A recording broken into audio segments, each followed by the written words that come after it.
Olá pessoal, tudo bem? Aqui quem tá falando com vocês é o Gabriel e eu tô aqui hoje para falar um pouco para vocês sobre logaritmo. Esse é um trabalho que faz parte da disciplina de MEC 2 do Instituto Federal Campus Guarulhos. Integrantes desse trabalho são Gabriel Oliveira Alvarez, está na gravação aqui comigo, Gabriel Oliveira Pinto, este que vos fala, Otávio Paciolo Furquim, que está nos acompanhando na apresentação ao vivo, e Rodrigo Felício da Costa, também está nos acompanhando na aula ao vivo. Qual é o intuito desse trabalho? Essa gravação foi feita para introduzir vocês no tema de logaritmos. Então a gente vai falar sobre o que são os logaritmos, a definição dele, algumas propriedades importantes e logo depois a gente vai dizer como é que a gente encaixa o logaritmo no estudo da química. Vamos começar então. Logaritmo, definição, o que é? O logaritmo, ele é mais uma operação matemática. Toda operação matemática, ela faz perguntas nos seus símbolos, porque a matemática é uma linguagem. O que eu quero dizer com isso? Quando a gente escreve 3 vezes 2, isso daqui é uma notação matemática e a operação de multiplicação, ela faz uma pergunta. Ela pergunta o seguinte: se eu pegar o 3 e somar com ele mesmo 2 vezes, quanto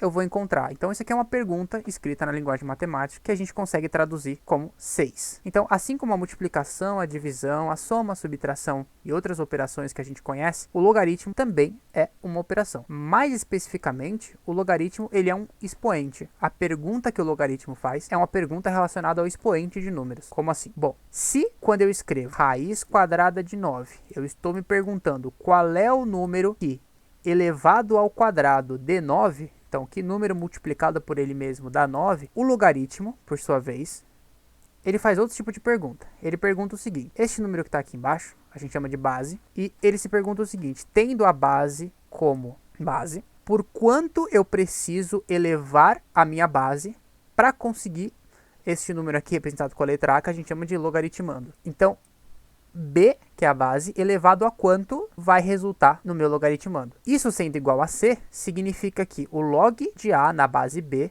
igual a C diz que B elevado a C, então C seria a resposta, dá igual a A, tudo bem? Então o log, ele pergunta qual é o expoente do número, qual é o expoente que eu tenho que elevar a minha base para conseguir esse valor que está indicado logo depois do 5. Trouxe aqui alguns exemplos para a gente entender bem como é que essa operaçãozinha funciona. Olha só, se eu tenho log de 1000 na base 100, a pergunta que o log me faz é: tendo a base 10, qual é o número que eu preciso elevar o 10 para conseguir o meu 100, para conseguir o meu 1000? No caso, o 10 elevado ao cubo, 10 elevado a 3, é igual a 1000. Portanto, a resposta de quanto equivale o log de 1000 na base 10 é 3. Então, a resposta é 3. Porque o log ele vai perguntar exatamente qual é o expoente que eu elevo a minha base para conseguir esse valor. Outro exemplo aqui, o log de 32 na base 2. Então, que pergunta está sendo feita aqui? 2 elevado a qual número vai ser igual a 32? É só a gente pegar, então, a base, que é o 2, e elevando até encontrar 32. 2 elevado à primeira, então, 2 elevado à primeira, a gente sabe que dá 2. Se eu elevar 2 ao quadrado, eu consigo 4. Se eu elevar 2 ao cubo, eu consigo 8. Se eu elevar 2 à quarta potência, eu consigo 16. E finalmente, se eu elevar 2 à quinta, então se eu elevar 2 à quinta, a gente encontra o 32. Então a resposta de quanto é que é o log de 32 na base 2 dá exatamente 5, certo? Porque a pergunta é qual é o expoente. O log pergunta qual é o expoente. Aqui no final, vocês podem perceber que eu não escrevi nenhuma base no log. Isso é para mostrar para vocês que toda vez que eu tenho o log de um número e eu não escrevo a minha base, nós convencionamos a dizer que essa base vale 10. Então, para você descobrir o resultado de logaritmos de números cuja a base não dão resultados exatos, a gente sempre pode usar o auxílio da calculadora. Nesse caso, então, o que a gente faria? A gente simplesmente pegaria uma calculadora qualquer. Então, eu vou pegar aqui como exemplo a calculadora do meu computador. Então, ó, vou abrir aqui a calculadora do meu computador e eu vou pedir para ele calcular para mim 5 e o log. Ele me diz, então, quanto é o log de 5 na base comum, que a gente convenciona dizer que é 10. Ele me dá o resultado aqui, que isso daqui dá 0,6989700. A gente vai dizer que isso é aproximadamente, e aí depende do grau de precisão que você quer na sua conta, mas a gente vai dizer que isso aqui é aproximadamente 0,70, tudo bem? Então, quando o log não é um valor exato, quando não é um valor fácil de encontrar, como esse que eu coloquei aqui em cima, a gente pode usar a calculadora, que ela vai encontrar pra gente esse valor na base 10, beleza? Então, isso aqui é a definição de logaritmo. É assim que a gente trabalha com ele. Agora eu vou mostrar para vocês algumas propriedades que tem dentro dessa operação,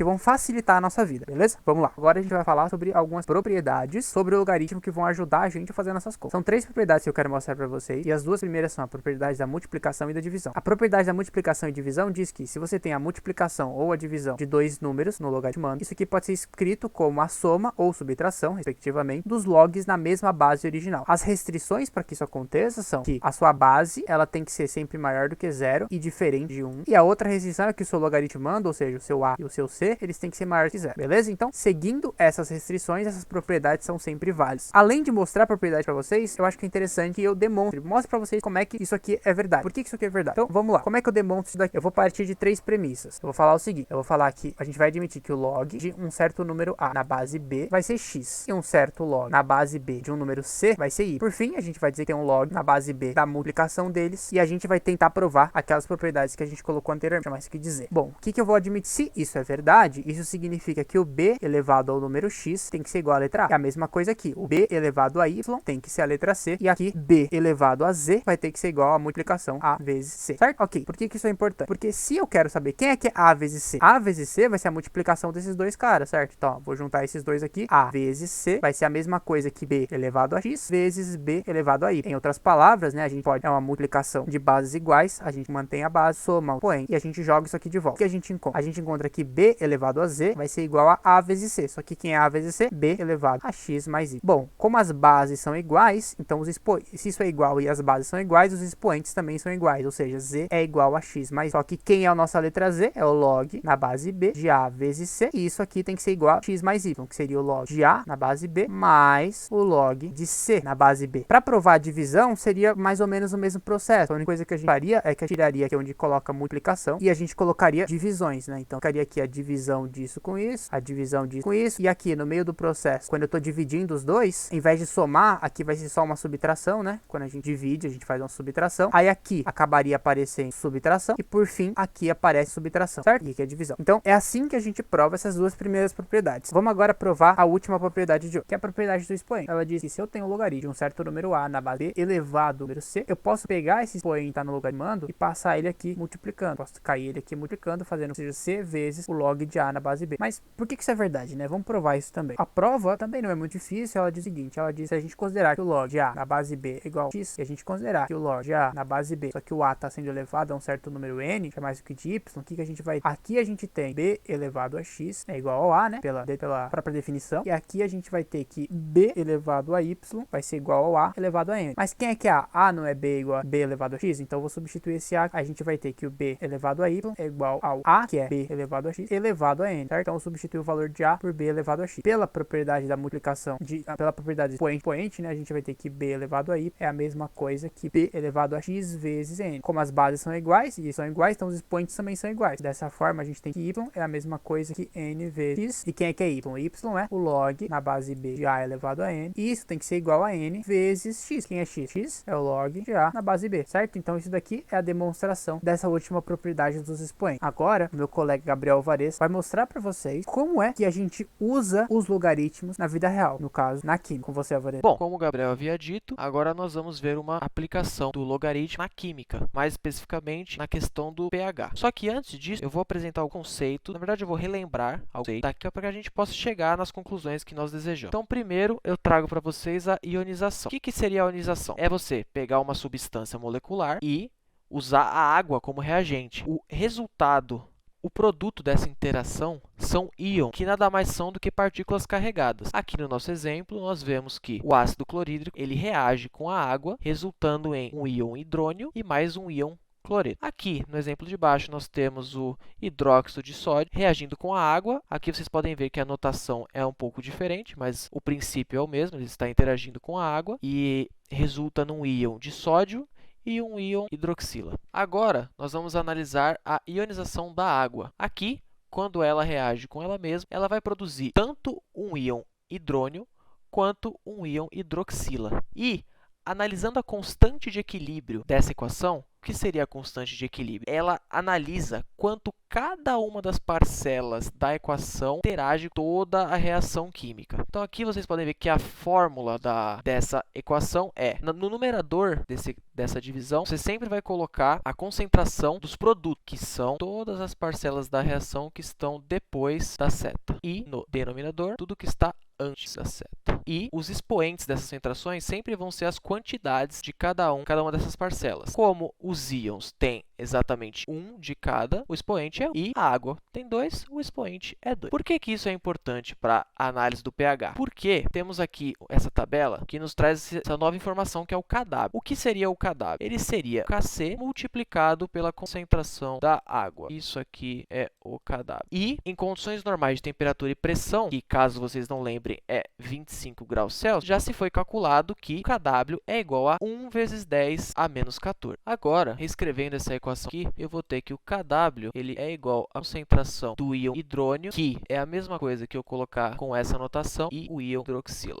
Nós sabemos que é igual a vezes 10 a menos 14. E vocês devem ter notado que esse número aqui, que é o nosso Kw, ele é muito pequeno e é desse fato que surge o pH. O pH é uma escala adimensional que vai de 0 a 14. E agora, por que de 0 até 14? Bom, vejamos aqui na própria fórmula. Vocês podem notar que a concentração de H+, e a concentração de OH-, elas são inversamente proporcionais. Então, o máximo que uma pode ser é 1, enquanto o mínimo da outra é 10 elevado a menos 14. E agora vocês podem se perguntar por que essa escala vai de 0 até 14, que no momento aqui para nós é de 1 vezes 10 a menos 14 até 1. Bom, analisando aqui a fórmula que nós temos aqui, essas duas grandezas elas são inversamente proporcionais. Então, enquanto uma for igual a 1, a outra necessariamente vai ser igual a 1 vezes 10 a menos 14. Então, o valor delas sempre vai variar 1 vezes 10 a 14 e 1.